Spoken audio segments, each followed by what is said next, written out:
que la verdad es que admiro porque empezó muy jovencita, al igual que empecé yo también hace mucho tiempo, y se ha conseguido labrar un presente profesional en el mundo de la psicología y la verdad es que tenía muchas ganas de tenerte aquí, Laura. Muchas gracias. Hoy vamos a hablar de asertividad, es el tema de hoy, ¿verdad? Entonces me gustaría arrancar preguntándote, pues, ¿qué es la asertividad? Vale, la asertividad, digamos que sería la habilidad de decir de una manera directa y clara lo que queremos, lo que sentimos, lo que opinamos, etcétera. Es decir lo que queremos respetándonos a nosotros mismos y respetándonos también a los demás. Por ejemplo, Fernando, ya vamos a empezar poniendo ejemplos. Venga. Tú que estás aquí rodeado de tiendas, vas a una tienda, te atienden fenomenal, pero no te gusta nada. Entonces hay personas que se llevarían algo por el mero hecho de bueno, pues que la han atendido bien y tal. ¿Vale? ¿Eso sería respuesta asertiva o no? Vale, no. La respuesta asertiva en este caso sería decir muchas gracias, me has atendido muy bien, pero no he encontrado lo que yo quería. ¿Vale? Entonces la respuesta asertiva implica decir que no, implica hacer peticiones, implica hacer críticas, también mostrar sentimientos positivos, halagos, etcétera. O sea, mucho tipo de respuestas sociales, sobre todo. Muy bien.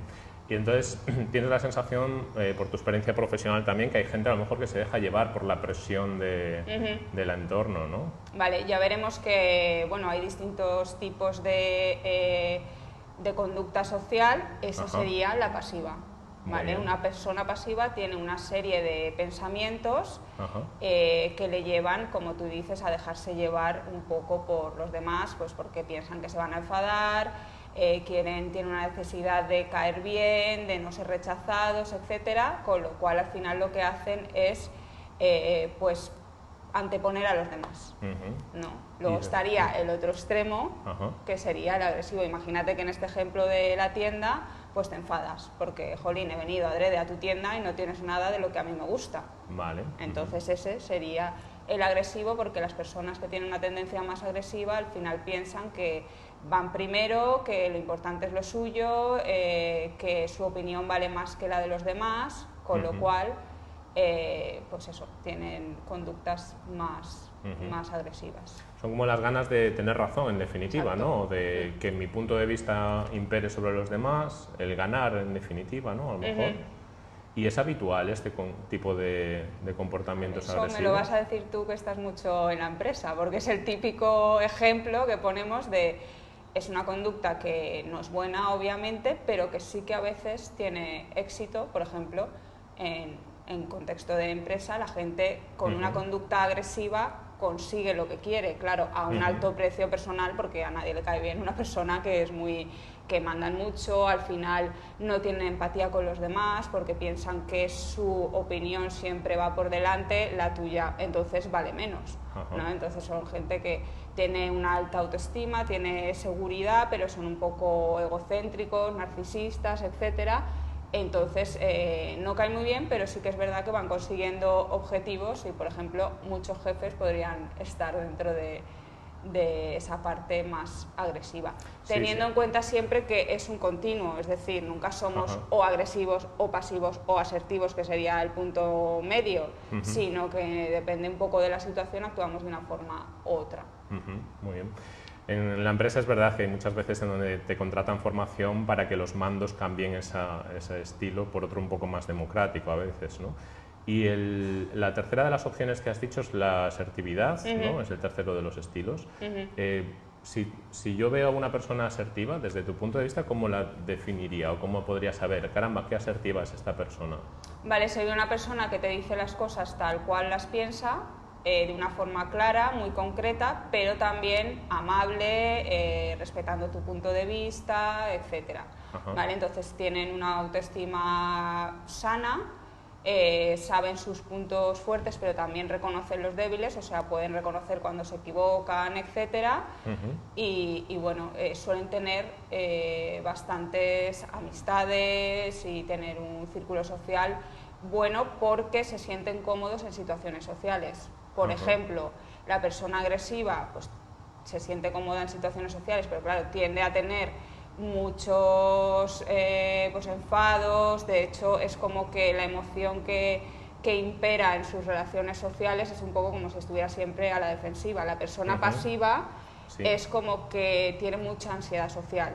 Y ahí en consulta no vemos asertividad normalmente como tal, sino gente que viene por fobia social o por ansiedad o incluso por depresión. Y luego vemos un poco la evaluación, que lo que pasa es que no saben decir que no saben hacer críticas, entonces es como que siempre están en función de lo que hagan los demás. Vale, eso quiere decir que a lo mejor en la consulta, más que una persona te diga, tengo problemas de asertividad, no te dicen eso, ¿no? Nunca me ha pasado eso. En consulta lo que hacemos es evaluar si una persona viene y al final te cuenta un poco la primera sesión el problema, pues tengo mucha ansiedad, por ejemplo, a la hora de ir a una reunión, o a la hora de poner límites a mi pareja, o a la hora de expresar emociones, lo que sea. Y tú ahí lo que hacemos es varias sesiones de evaluación y entonces veríamos que realmente lo que hay ahí es un problema de asertividad, y eso es lo que le causa después pues ansiedad o que le sea incómodo enfrentarse a ciertas situaciones sociales.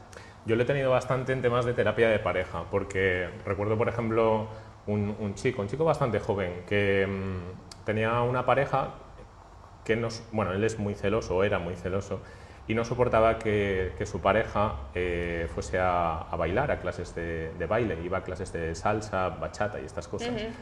Y él me decía, es que me pone de los nervios porque cuando yo la he visto alguna vez bailar y veo que se pega mucho, ¿no? Y veo que ella en cualquier momento pues o va a besar a la persona con la que está bailando, se montaba esas imágenes en su cabeza, o le va a coger la mano y se van a enamorar y me va a dejar. Entonces el comportamiento de él en casa, él decía que las clases de baile eran los sábados, y él decía, los miércoles lo que hago es, me doy cuenta de que ya estoy cabreado, y estoy cabreado por eso. Entonces, los miércoles le retiro la palabra a mi novia, decía, y no le hablo. Y cuando ella me pregunta qué me pasa, yo le digo, pues tú sabrás qué me pasa, era la contestación que él me decía, que le daba, ¿no? Los jueves eran los días de los portazos, él los describía así. Digo, me doy cuenta que la rabia me puede tanto que doy portazos en casa para pasar de una habitación a otra. Y los viernes eso ya es insoportable. Digo, es que, me decía él, no me aguanto a mí mismo, ¿no? Y desde luego, según la descripción que estás haciendo, esto no era un comportamiento asertivo para describir un problema, ¿no? ¿Cómo podría, de manera comunicativa, acceder a resolver este problema o hablar con ella si tuviera un estilo asertivo en función de lo que estamos diciendo? Claro, ahí lo principal que hacemos en terapia, como decíamos, después de hacer la evaluación, es trabajar los pensamientos, porque claro, ahí tendrá que comunicar cosas, está claro, pero a ver qué comunica. Si comunica esos pensamientos, pues a lo mejor no es muy bueno, ¿no? Porque vemos que son unos celos ya patológicos casi, sí, ¿no? En este caso sí, porque él decía, tengo una seguridad casi total de que ella me va a dejar, decía. Y eso que tenían buena relación. Yo a ella realmente la vi una vez nada más en consulta, porque era muy claro que el problema eran de los celos de él, que como tú dices eran totalmente patológicos hasta el punto donde le bloqueaban totalmente en casa y no le permitían hacer una comunicación normal con su pareja.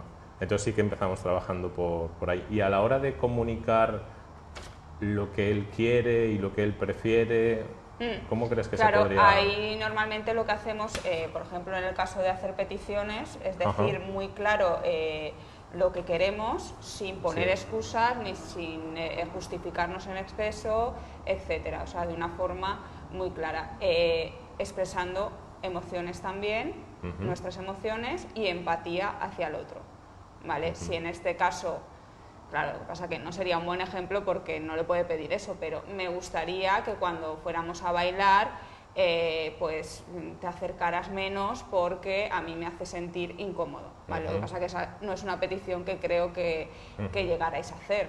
Me imagino que al trabajar pensamientos, pues él rebajaría un poco eso y vería más natural el tema de que bailara con otros. Pero bueno, normalmente para hacer peticiones siempre de una manera muy concreta, diciendo lo que nos hace sentir y pidiendo si queremos que algo cambie, pues el cambio que queremos que se haga. Claro, vemos entonces que hay a lo mejor dos tipos de cosas, ¿no? Por una parte sería analizar si lo que piensas es lo más sano para ti, y luego por otra parte analizar la forma en la que transmites tus pensamientos, Exacto. que sería la parte asertiva, ¿no? En algunos casos, hablando de asertividad, se habla de los derechos asertivos. ¿Qué es eso de los derechos asertivos? Vale, los derechos asertivos son una serie de creencias sanas, ¿vale? Que tenemos todos por el hecho de ser personas y de, pues bueno, de vivir en sociedad. Al final nos tenemos que comunicar, es muy importante, pero a veces se nos olvida que al final pues nosotros también tenemos derechos. Por ejemplo, tenemos derecho a ser nosotros mismos los que juzguemos nuestra conducta o nuestros pensamientos. Otras personas pueden dar su opinión o lo que sea, pero al final lo que impera es nuestro criterio y tiene lógica, porque al final los que más nos conocemos somos nosotros mismos, ¿no? Entonces a veces dejamos en manos de otros opiniones que me conciernen a mí mismo, con lo cual, ¿vale? Ese sería uno de los derechos. Otro derecho, tengo derecho a decir no lo sé o no lo entiendo, ¿vale? Cuando hay un tema de conversación, a veces nos metemos y seguimos, no tenemos ni idea de lo que estamos diciendo, pues es mejor decir no lo sé, no lo entiendo. No me interesa también es uno de los derechos asertivos. Si un tema de conversación no te interesa, tienes derecho a decir no me interesa. Y bueno, son una serie de derechos que nos hacen pues, vivir mejor, comunicarnos mejor y tener mejores relaciones y al final no ceder. Y el último derecho es, tengo derecho a elegir no ser asertivo en algunos momentos. Esto no se lleva al extremo, ¿no? A ser siempre asertivo, siempre decir lo que quiero y tal. En algunos momentos me podré enfadar y en otros momentos podré elegir ceder, ¿no? Por ejemplo, si a ti te gusta mucho el fútbol y a mí no, pues algún día cederé a hacer algo que a mí en principio no me encanta, pero como sé que a ti sí, pues vale, pues vamos al fútbol. Sí, me gusta mucho eso que estás planteando porque a veces la gente me pregunta, bueno, pero entonces tenemos que ser asertivos siempre, ¿no? Por lo que nos estás explicando. Digo, no. Lo que importa es que sepáis hacer las cosas de las tres maneras, ¿no? Pasiva, agresiva y asertiva. Y que elijáis el estilo en función de los resultados que veáis en una situación determinada. Exacto, aquí siempre ponemos el ejemplo de ser asertivo con el jefe, cuidado, porque a veces te puede salir muy mal, igual a veces tienes que ser pasivo. Sí. Yo lo veo también con los hijos, al revés, ¿no? Es decir, con los hijos depende del tema y depende de la edad, no puedes ser asertivo, a veces tienes que ser agresivo, y agresivo no significa violento, significa imponer el propio punto de vista. A un niño no le puedes decir, vamos a negociar por dónde cruzamos la calle, si por el paso de peatones o por donde te dé la gana. O sea, es como, esto se hace como digo yo, más que nada porque conozco mejor el mundo o las reglas y ello te va a proporcionar, desde mi punto de vista, un beneficio que a veces es salvarte la vida, ¿no? Entonces, claro. Sí. Ahí hay situaciones más extremas, por ejemplo, eso, tema de seguridad, ¿no? O sea, ya si es tema de seguridad, pues obviamente no puedes ser asertivo ni decir, bueno, va, pues elige tú por dónde cruzar o tal, porque claro, tiene que ver con la seguridad personal. Es que hay veces en que los padres nos consultan mucho si estarán traumatizando a sus hijos por ser demasiado agresivos, ¿no? E insisto, agresivos no violentos, sino agresivos como imponer el propio punto de vista. Y lo contrario, por ser demasiado pasivos, ¿no? por dejarles hacer, creo que se dice laissez-faire o algo así en francés, que era el que hagan lo que quieran, porque si yo les marco barreras, límites o pautas, es como que estoy condicionando su evolución. Vale, ahí con niños solemos decir que es ser firmes pero amables también al mismo tiempo, cosa que es muy difícil. O sea, decir las cosas claras, poner unos límites, poner unas pautas, pero de una forma amable. ¿Vale? Entonces es un poco el equilibrio entre lo que siempre ha sido ser muy autoritario, que era más el estilo de antes, o ser muy pasivo, como dices, o muy permisivo, que es más o menos el estilo que estamos viendo últimamente en los niños que vienen a consulta, ¿no? Que pues eso, no tienen normas en casa, no tienen límites, y claro, eso tampoco es bueno porque, como tú dices, el niño no sabe las reglas que hay en el mundo, no sabe desenvolverse, entonces necesita que les marquemos un poco esas pautas. Muy bien. Y esto tiene bastante que ver también con hacer peticiones, ¿no? ¿Hay también como algún estilo específico para hacer peticiones de una manera socialmente hábil, podemos decir? Vale, hacer peticiones podemos hacer de una manera imperativa, o sea, decir llámame cuando llegues o sé puntual, ¿vale? Lo que pasa es que eso a la gente le genera un poco de, parece como una orden, entonces solemos poner detrás una fórmula. Llámame cuando llegues si te parece bien, y así queda como más suave, ¿no? La segunda sería hacerlo en forma de pregunta, que la gente que es poco asertiva en esta es en la que más cómodo se siente. Por ejemplo, ¿me podrías llamar cuando llegues? Y así queda más suave, más dulce y tal, se sienten más cómodos. Y la tercera sería hacerlo de una forma desiderativa, que se llama, ¿no? O sea, expresando un deseo, una preferencia. Pues me gustaría que me llamaras esta noche o cuando llegues.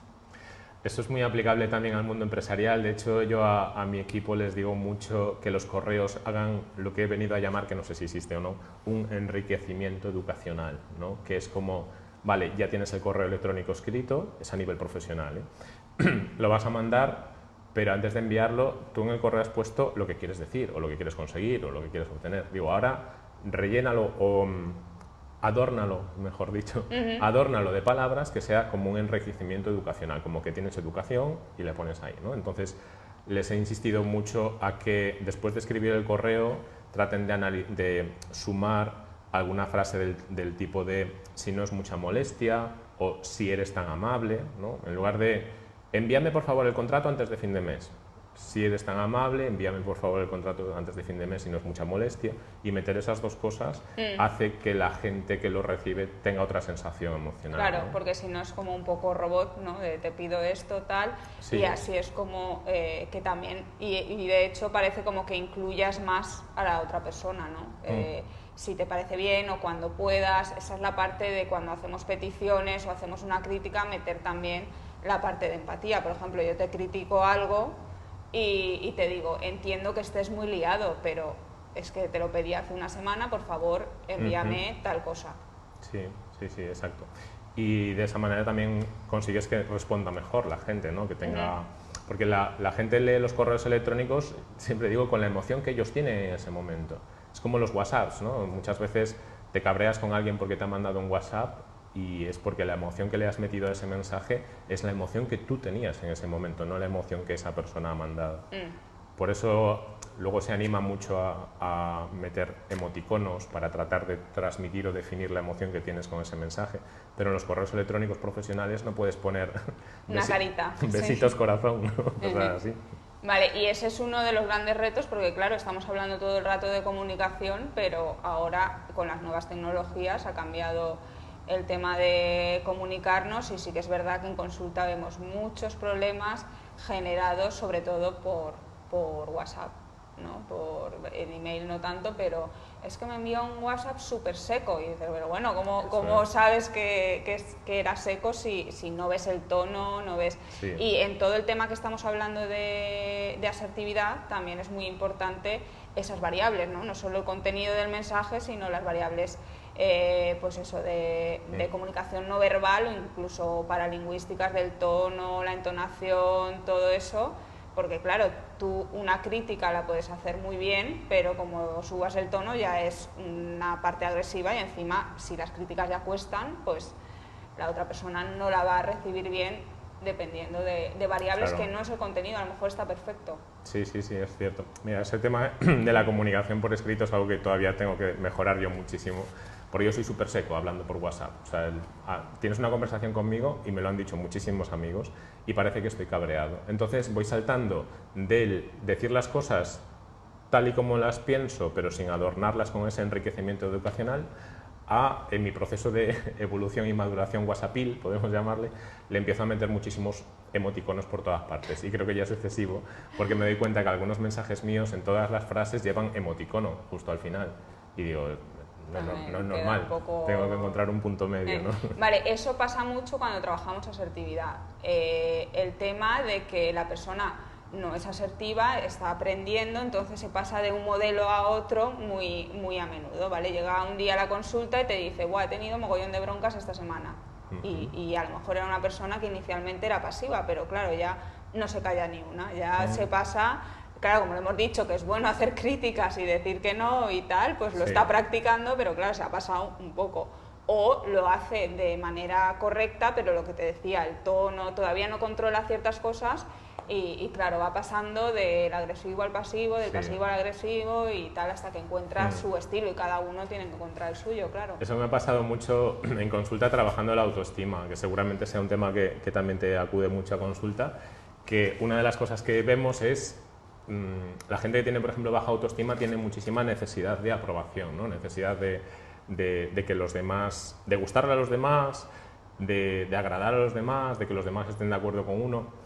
Y lo que buscamos para reforzar la autoestima es tienes que priorizar tu criterio al criterio o la opinión que te transmitan los demás, porque si no, no tienes autoestima, tienes heteroestima, ¿no? O algo así, sería... tienes dependiente de los demás, exacto. Eso. Entonces, nos pasa mucho lo que estás diciendo, que la gente a veces, podemos usar la expresión, se pasa de frenada, ¿no? Como que empieza a decir, no, porque es lo que yo pienso y lo que tú pienses me da igual porque tengo que priorizar mi punto de vista, ¿no? Entonces hay veces que tienes que regular para decir, bueno, ni tanto ni tampoco, ¿no? Necesitas dar 2 pasos hacia adelante, pero dar 16 pasos hacia adelante es ya ser, a lo mejor, egoísta o egocéntrico, ¿no? Vale, exacto. Como te decía antes, las personas que tienen un estilo pasivo, la autoestima la suelen tener baja. Las personas con estilo agresivo suelen tener una autoestima pues demasiado alta, rayando, pues como tú dices, el egocentrismo, el narcisismo, lo que quieras.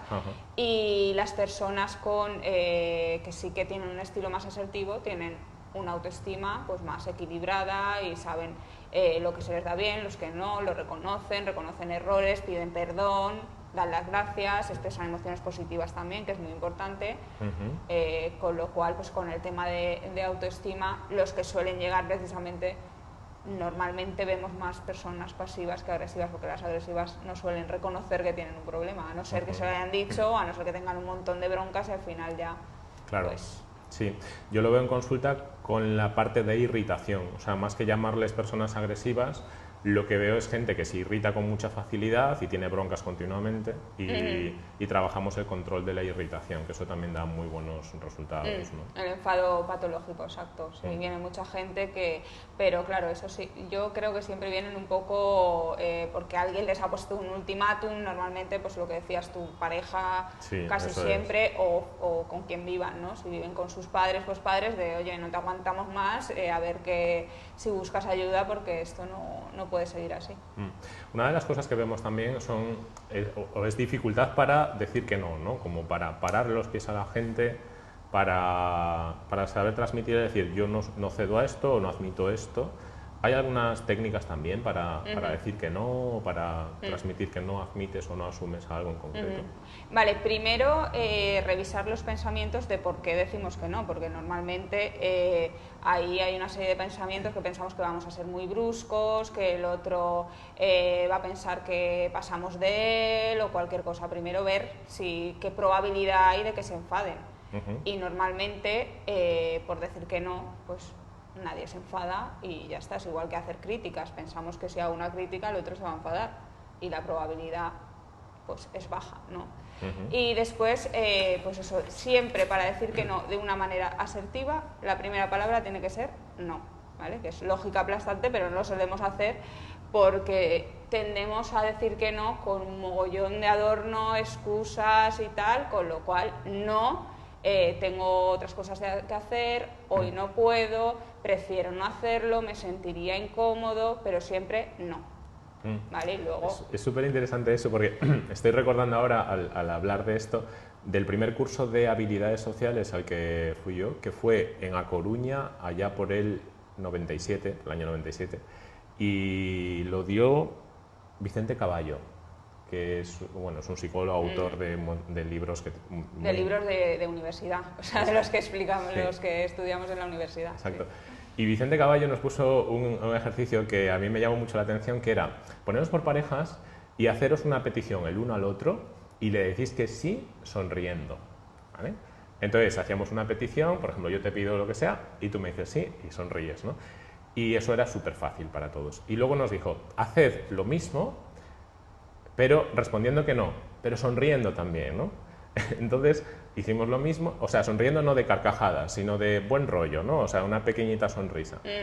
Y la idea era responder diciendo que no con una pequeña sonrisa, ¿no? Y nos preguntó luego, ¿cómo os sentís? Y la verdad es que decir que no con una pequeña sonrisa o sin cambiar el estado de ánimo positivo es súper difícil. Cuando dices que no, tienes tanta sensación que le vas a hacer daño al otro De o como que te culpa agobias. Sí, o sí, algo así. eso, Sí. eso. Que nos teníamos que esforzarnos mucho para esa pequeñita sonrisita diciendo que no. Y realmente luego nos planteo, ¿no os dais cuenta que tenéis el mismo derecho cuando os hace una petición a decir que sí o a decir que no? En la medida que emocionalmente estéis bloqueando el no, digo, os vais a sentir mal. Tenéis que daros derecho a sonreír diciendo que no, porque tenéis derecho a decir que no cuando os hagan una petición, ¿no? Vale, y ahí solemos decir que no, mirando a la cara, a lo mejor sonriendo, sí que es verdad que a veces puede tomar un poco a no, y a que me estás vacilando o algo así, ¿no? Pero bueno, sí que es verdad que sobre todo que no nos cambie el estado emocional a la hora de decir que no. Pero ahí, pues eso, hay muchas creencias que nos limitan. Sí, la gente te dirá, no, es que el otro se va a cabrear o se va a sentir mal. Digo, pues es problema de él, ¿no? Es decir, Vale, sí. y además, siendo asertivos, que decíamos que era la parte de respetarnos a nosotros mismos y a los demás, si no decimos que no, no nos Claro. respetamos a nosotros mismos. Hacemos algo, acabamos haciendo cosas que realmente en ese momento no me apetecen. Eso es. Con lo cual, y luego también hay dificultad al decir que no cuando la otra persona es de muy confianza o me ha hecho muchos favores antes. Entonces Claro. es como que, jolín, ¿cómo le voy a decir que no a mi madre? O ¿cómo le voy a decir que no a una persona que me ha hecho un montón de favores? Pues bueno, puedes decirle que no y en otro momento ya le harás otro tipo de favores, ¿no? Es como que hay cierta tendencia a pensar que si yo digo que no, el otro ya va a pasar más de mí o algo así. Igual que si yo pido favores, el otro me los va a pedir después de vuelta a mí. O sea, hay unas creencias ahí un poco irracionales, que es lo que solemos trabajar. Eso es un tema súper interesante. Hace unos años leí un libro muy famoso, que es el libro de Tus zonas erróneas, de Wayne Dyer, y en él habla pues, de diferentes pensamientos que tiene la gente que le fastidian la vida, por decirlo así, ¿no? Y uno de ellos es la necesidad de justicia, ¿no? Y la necesidad de justicia es como la obligación interna que nos ponemos para que cuando alguien nos ha hecho algo beneficioso, como tener la obligación de aceptar todo lo que nos plantea, ¿no? Para que haya justicia en el mundo, ¿no? Es como, no sé, si le dices a unos amigos, os queremos invitar a nuestra boda, ¿no? Porque nos vamos a casar, y tus amigos te dicen, no podemos ir a vuestra boda porque justo en esa fecha tenemos un viaje, ¿no? Como que me fastidia porque yo he ido a vuestra boda, entonces tenéis la obligación de venir a la mía, ¿no? Y si no venís, me va a fastidiar y voy a estar como mosqueado, ¿no? Se han Es- roto amistades por eso. O sea que sí, nos lo Sí. tomamos muy en serio, demasiado. Sí, en la necesidad de justicia la verdad es que llega muy lejos. Y a la hora de hacer críticas, por ejemplo, ¿hay también algún estilo determinado para hacer críticas a otras personas? Vale, hacer críticas es importante, ser muy concreto, saber qué conducta criticar en este caso, ¿no? Porque nos hace sentir mal o lo que sea. Concreto, ¿por qué digo concreto? Porque claro, la otra persona tiene que entender bien qué conducta es la que quiero que cambie o me gustaría que cambie, y sobre todo no sacar cosas del pasado, que cuando Que también- tenemos tendencia a cuando hacemos una crítica, pues es que ya lo hiciste no sé cuántos, o también haces esto, lo otro, y cosas que no tienen nada que ver. No, una crítica cada vez y cosas que sean importantes y sobre todo que tengan repercusión en el futuro, porque si ya no va a volver a pasar, pues mejor no se lo digas y ya está. Claro. Y que tengan una implicación también emocional fuerte. Es decir, si no hago esa crítica, me va a quedar como un resentimiento que se va a ir arrastrando en el tiempo. Entonces, mejor hazla, porque si no, al final... Muy bien. Una pareja que tenía me transmitió que la crítica que le había hecho a su pareja es: eres insoportable, siempre estás igual, ¿no? Entonces, eres insoportable no sería concreto, ¿no?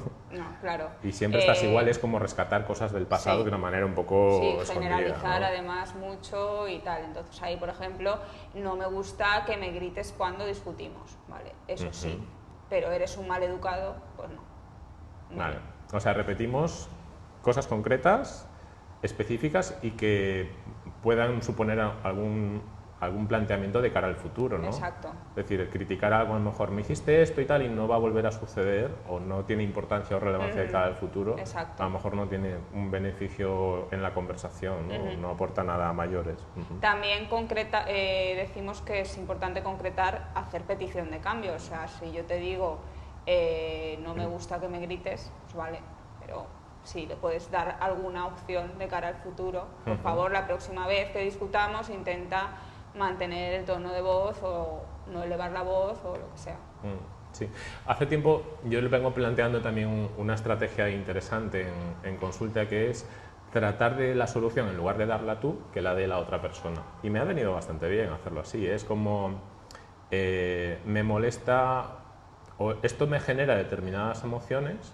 Por ejemplo, que dejes las botellas de agua sin el tapón puesto encima de la mesa me genera emociones desagradables porque pienso que se está contaminando el agua con bacterias del entorno, ¿no? Y en lugar de dar la solución, que sería, por favor, tápalas, o tápalas, quiero que las tapes, sería preguntar, ¿qué crees que podríamos hacer a la otra persona? Y que sea la otra persona la que da la solución. Sería algo así como, pues disculpa, no sabía que te molestaba tanto, trataré de taparlas, ¿no?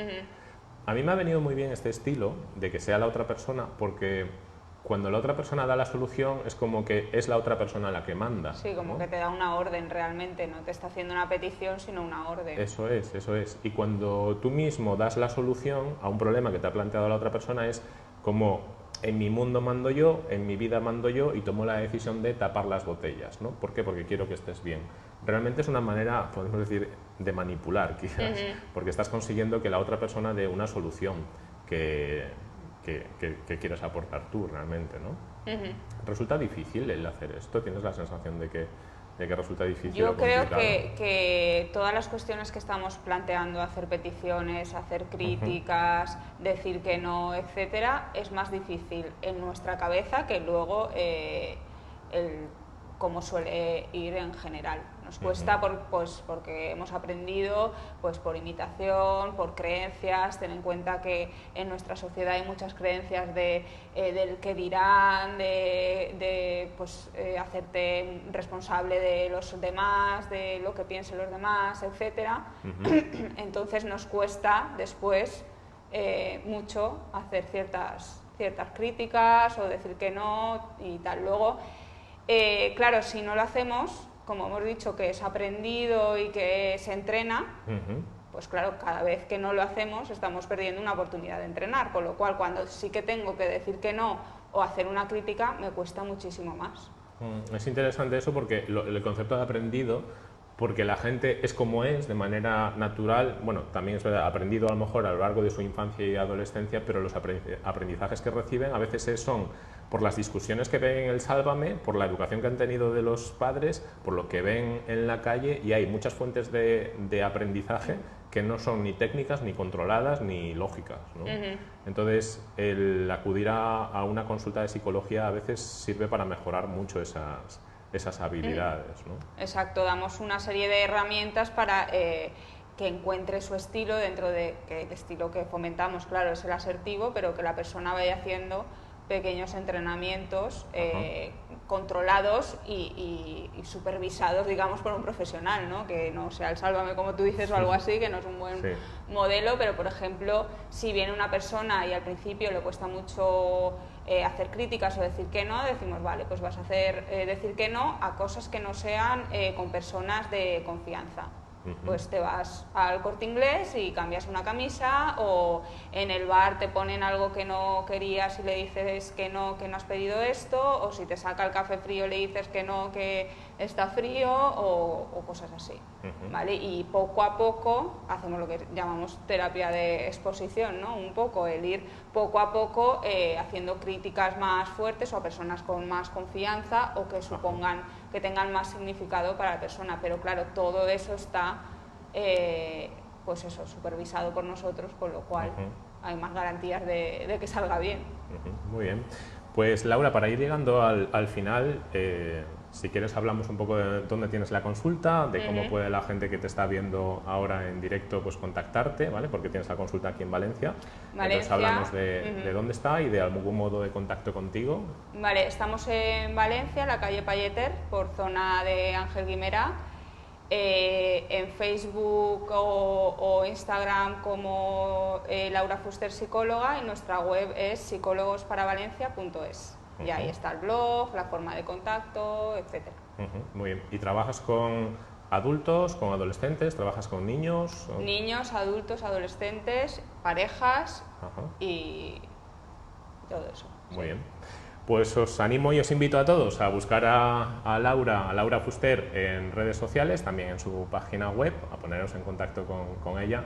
Como veis, es una magnífica profesional que hoy nos ha hablado de asertividad. Te agradezco muchísimo tu tiempo. Muchas gracias, Fernando. Y espero tenerte de nuevo en algún otro directo. Muchas gracias.